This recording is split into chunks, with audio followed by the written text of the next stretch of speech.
basically a procedure to elevate the breast mound and the nipple. Generally with aging or pregnancy, the breast can drop and fall, and the idea, of course, in this procedure is to restore the perkiness of youth.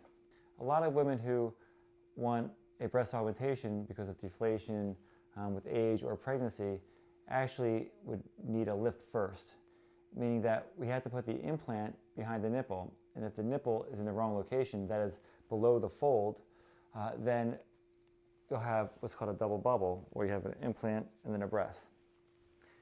So we have to elevate the breast mound or nipple to reposition it in the area where the implant's going to go.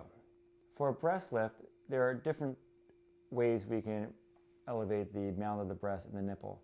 Sometimes we really just need to elevate the nipple a little bit, and that can be done through just a simple skin excision and moving the nipple up.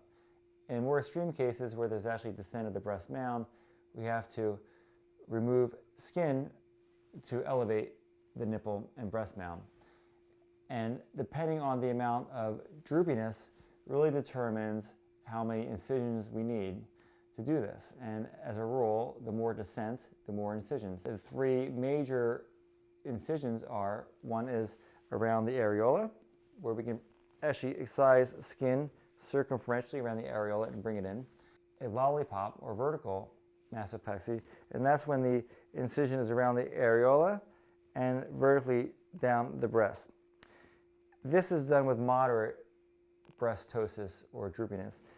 If there's significant ptosis and that can't be corrected with the lollipop, then a horizontal incision is made as well.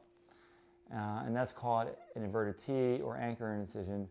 And that's generally done for patients where the nipple position and the breast mound is significantly below the fold. And the fold and nipple position is really an important relationship we have to look at when we're talking about who needs a lift and who just needs a breast augmentation.